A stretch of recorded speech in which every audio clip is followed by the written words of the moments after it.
ক্রমেই জটিল হচ্ছে মার্কিন অর্থনীতির জট। শাটডাউন সংকটের কতটা প্রভাব পড়বে বিশ্বের অর্থনীতিতে? কবে কাটবে এই মার্কিন জট? উত্তর নেই। বিরোধীদের ঘাড়ে দোষ চাপিয়ে এদিন মার্কিন প্রেসিডেন্ট স্পষ্ট করে দিয়েছেন, বাজেট পাস না হলে সরকারি তহবিল থেকে ডলার খরচের কোনো উপায় নেই। Democrats are saying they are prepared to pass a Republican budget for 2 months while negotiations continue.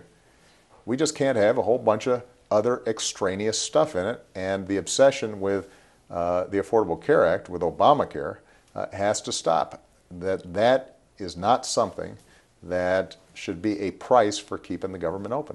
মার্কিন যুক্তরাষ্ট্রে শাটডাউন সংকটে আশঙ্কার মেঘ দানা বাঁধছে। রাষ্ট্রপতি প্রণব মুখোপাধ্যায়ের আশঙ্কা, আমেরিকার এই পরিস্থিতির প্রভাব সারা বিশ্বের অর্থনীতিতে পড়বে। এই ঘটনায় প্রভাবিত হবে ভারতীয় অর্থনীতিও, বাড়বে বৈদেশিক খাতে বাণিজ্য ঘাটতি।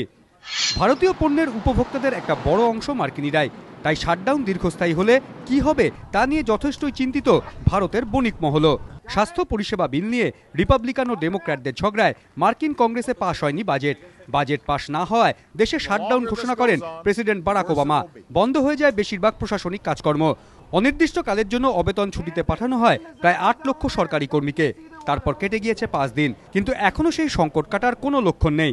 বাজেটে সম্মতি দেওয়ার জন্য ফের বিরোধীদের অনুরোধ জানিয়েছেন মার্কিন প্রেসিডেন্ট। এবিপি আনন্দ।